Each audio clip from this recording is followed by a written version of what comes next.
Hello friends, मैं विशाल कुमार। मैं फिर से आ गया हूँ लेकर के cell cycle and cell division chapter से। आज हम बात करेंगे मॉडिफिकेशन ऑफ माइटोसिस के बारे में। इसमें हम पढ़ेंगे कि किस तरीके से माइटोसिस यानी कि समसूत्री विभाजन का रूपांतरण हम लोग पढ़ेंगे, ठीक है।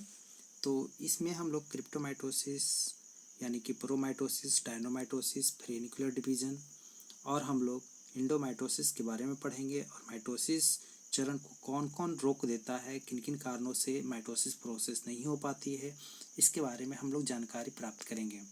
तो लेट्स चलते हैं, हम लोग वन बाय वन चलते हैं और अच्छी तरीके से हम लोग समझने की कोशिश करते हैं माइटोसिस के रूपांतरण के बारे में। ओके, माइटोसिस के कई प्रकार के अनेक रूपांतरित फॉर्म होते हैं, अनेक प्रकार के रूप होते हैं। जैसे एक आपको इसमें से आपको अगर देखी जाए तो एक क्रिप्टोमाइटोसिस यानी कि प्रोमाइटोसिस भी है।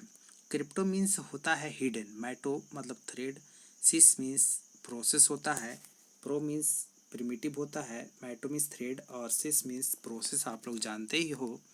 तो इस तरीके से आपने ये देखा है ना, क्रिप्टोमाइटोसिस और प्रोमाइटोसिस का टर्मिनोलॉजी। तो यह सबसे जो है प्राचीन टाइप है माइटोसिस का, सबसे प्राचीनतम टाइप है। प्राचीनतम टाइप मतलब कि सबसे पुराना टाइप है माइटोसिस का। ओके, तो हम लोग अगर देखना चाहते हैं आगे की ओर और पढ़ते हैं इसके बारे में, तो काफ़ी प्रिमिटिव प्रोसेस है।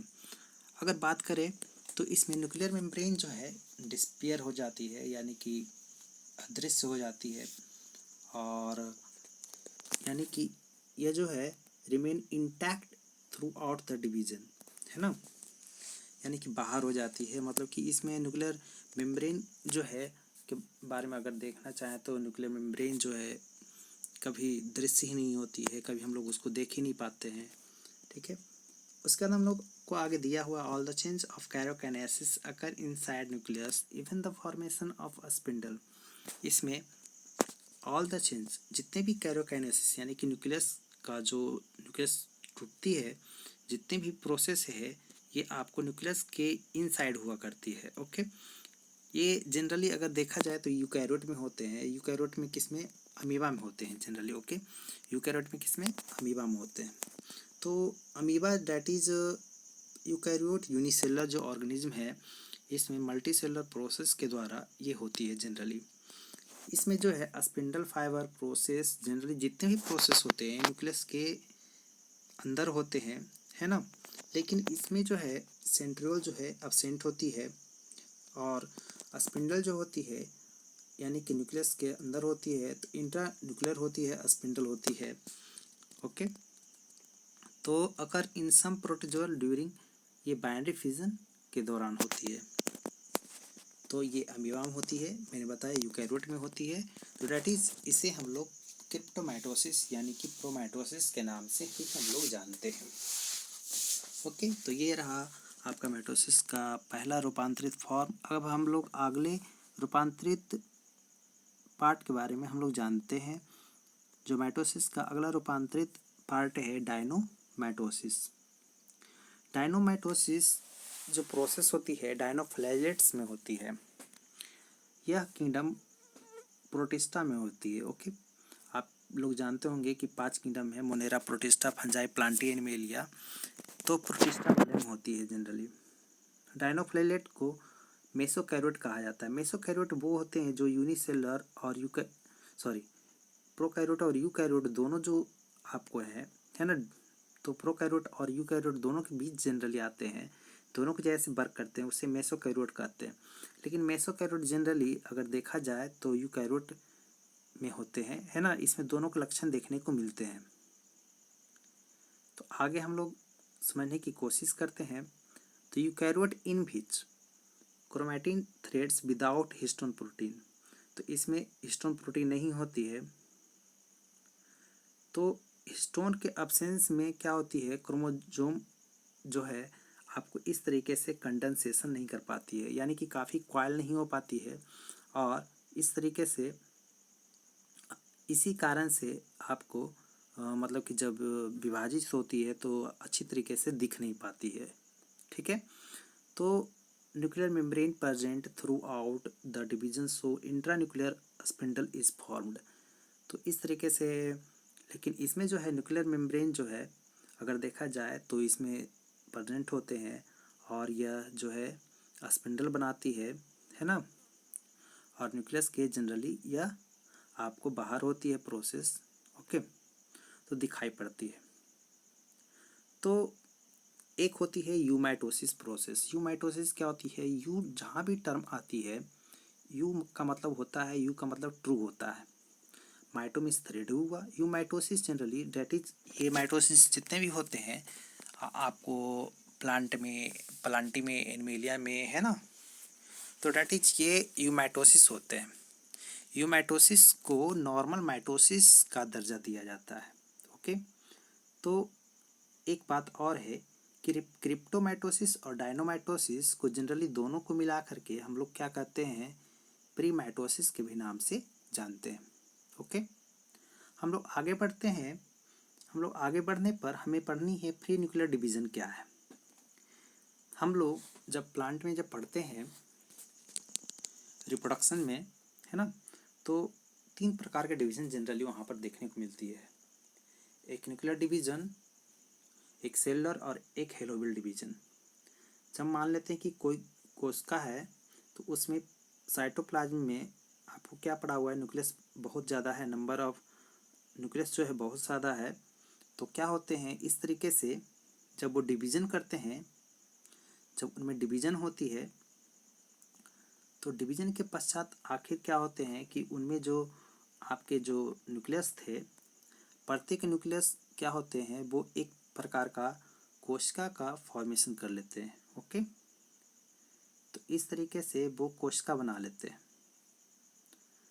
प्रत्येक जो है न्यूक्लियस जो है एक कोशिका बना लेते हैं। ओके, तो इस तरीके से ये क्या कही जाती है, that is free nuclear division कही जाती है। तो ये फ्री न्यूक्लियर यानी कि जितने भी न्यूक्लियस जो आपको पूर्ण रूप से फ्री फॉर्म में है वो आपको डैट इज बन जाती है। तो कैरियोकाइनेसिस यानी कि न्यूक्लियस टूटती नहीं है। देखिए इसमें न्यूक्लियस नहीं टूटी लेकिन साइटोकाइनेसिस हो गई, यानी कि सेल जो है प्रत्येक केंद्रक से एक सेल का निर्माण हो गया। तो साइटोकाइनेसिस के द्वारा कैरियोकाइनेसिस फॉलो नहीं होती है। ओके, तो अब हम आगे की ओर बढ़ते हैं।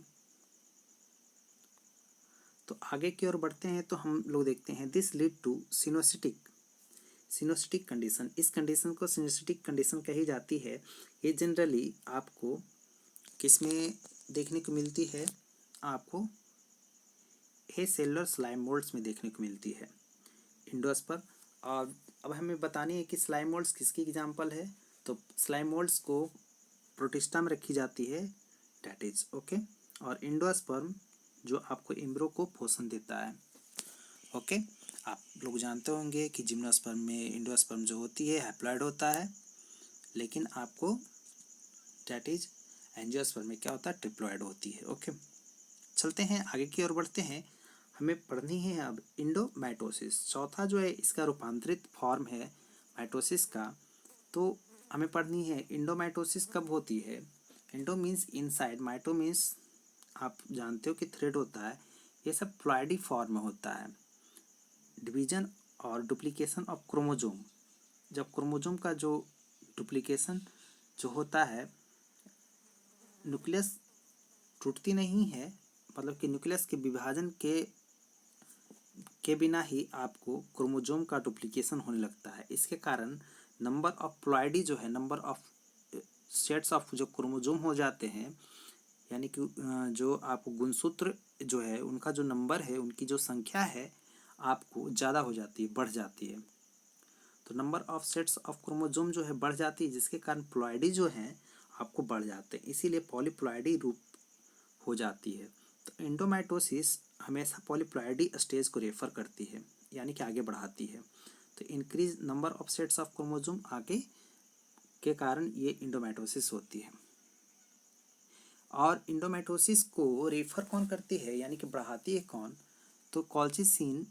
अगर देखें कॉल्चिसिन जो है ये प्लांट में जनरली इंड्यूस करती है, प्रेरित करती है। तो लेकिन अगर देखा जाए ये एक माइटोटिक पॉइजन क्या होता है, जो माइटोसिस को रोक दे, है ना, एक तरीके से ये पॉइजन है। तो ये जनरली जो माइटोसिस प्रोसेस जो होती है उसको रोकती है, retard the arrangement of spindle fibre के अरेंजमेंट को क्या कर देती है, रोक देती है। ओके, तो स्पिंडल फाइबर के अरेंजमेंट को ये क्या करता है, रोक देता है ना। तो हम लोग जनरली यहाँ पर देख रहे हैं कि स्पिंडल फाइबर के अरेंजमेंट को क्या कर देगा, यह रोक देगा। अब हम लोग आगे बढ़ते हैं। तो एक होता है इंडोडुप्लीकेशन। इंडोडुप्लीकेशन जो है यह इंडोमाइटोसिस का मॉडिफिकेशन फॉर्म है ना। ईच मॉडिफिकेशन ऑफ इंडोमाइटोसिस, क्या इंडोमाइटोसिस का डुप्लीकेशन फॉर्म है, ये क्वेश्चन मार्क है यहाँ पर, इस तरीके से यहाँ पर देखनी है। अब जो है the polytene chromosome is form endoduplication, यहाँ पर जो पॉलीटीन है, यहाँ पर पॉली का मतलब होता है बहुत ज़्यादा, है ना। तो यहाँ पर जो पॉलीटीन जो क्रोमोसोम है ना, इज फॉर्म इंडोडुप्लीकेशन, यानी कि अंदर ही अंदर डुप्लीकेट होकर के बनती है क्रोमोसोम के कारण, इसीलिए इसे इंडोडुप्लीकेशन कही जाती है।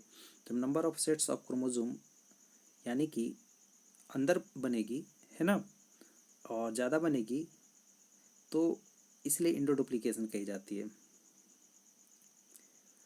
इन इंडोडुप्लीकेशन द क्रोमोनिमा मतलब कि वही हुआ धागा जो गुणसूत्र, मतलब कि गुणसूत्र का धागा, तो क्रोमोनिमा का ही है, क्रोमोसोम का ही है, कोई दिक्कत नहीं है, बात वही है ना।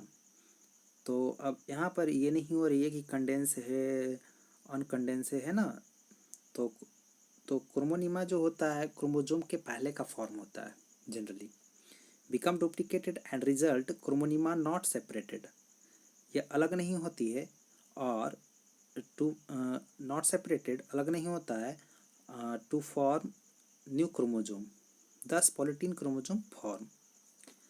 तो अब देखना है in endoduplication the chromonema become duplicated and result chromonema not separated, तो क्रोमोनिमा जो है अलग नहीं होता है, तो न्यू क्रोमोसोम जो बनते हैं उससे जो क्रोमोनिमा अलग नहीं होते हैं, इसके कारण जो है अंदर इंडोडुप्लीकेशन की प्रोसेस होती है। ओके, क्रोमोसोम से क्रोमोनिमा की ओर बात चल रही है। अब हम लोग नेक्स्ट बढ़ते हैं आगे की ओर। 10 पॉलीटीन क्रोमोसोम फॉर्म, इस कारण से पॉलीटीन क्रोमोसोम का क्या होता है, फॉर्मेशन होता है, इसीलिए इस स्टेज को क्या कही जाती है, पॉलीटीनी के नाम से जानी जाती है। क्या कही जाती है, पॉलीटीनी कही जाती है। ओके, तो हमने जाना पॉलीटीनी किसे कही जाती है। ओके, अब जो है कि कुछ ऐसे जो होते हैं जो माइटोसिस प्रोसेस को रोक देते हैं। माइटोसिस प्रोसेस क्यों रुकेगी, क्योंकि प्रोटीन सिंथेसिस रुक जाएगी। जब प्रोटीन सिंथेसिस रुक जाएगी तो क्या होगी, आपको माइटोसिस प्रोसेस रुक जाएगी। किसी सेल में क्या होगा कि अगर मान लेते हैं ले जाने वाला जो प्रोसेस है, ट्रांसपोर्टर है, निर्देश देने वाला है, डायरेक्टिंग करने वाला है, उसको रोक दे, तो क्या होगा कि माइटोसिस प्रोसेस जो है गतिविधियाँ जितनी भी ये रुक जाती है। तो मस्टर्ड गैस है, राइबोन्यूक्लिएज है, ये जो है माइटोटिक पॉइजन कही जाती है, क्योंकि माइटोसिस प्रोसेस को रोक देती है। और माइटोसिस प्रोसेस रुकती क्यों है, क्योंकि ये यहाँ पर प्रोटीन सिंथेसिस यानी कि प्रोटीन का जो संश्लेषण है, प्रोटीन का निर्माण कार्य जो होता है, प्रोटीन का बनना जो है आपको जनरली चेक हो जाता है, रुक जाता है। तो इसके कारण जो ग्रोथ फेज जो फर्स्ट है, गैप फेज फर्स्ट है, वो आपको स्टॉप हो जाएगा, ब्लॉक हो जाएगा, जिसके कारण माइटोसिस जनरली पूरा का पूरा ठप हो जाएगा, रुक जाएगा। ओके, तो इस तरीके से हम लोगों ने आज देखा क्रिप्टोमाइटोसिस और प्रोमाइटोसिस, डायनोमाइटोसिस, फ्री न्यूक्लियर डिवीजन, इंडोमाइटोसिस, और जनरली माइटोसिस प्रोसेस को नहीं होने वाले हमने अनेक प्रकार के केमिकल्स के बारे में, 2 केमिकल्स के बारे में चर्चा की। अगर वीडियोज अच्छी लगे तो हमारे चैनल को सब्सक्राइब करना नहीं भूलें।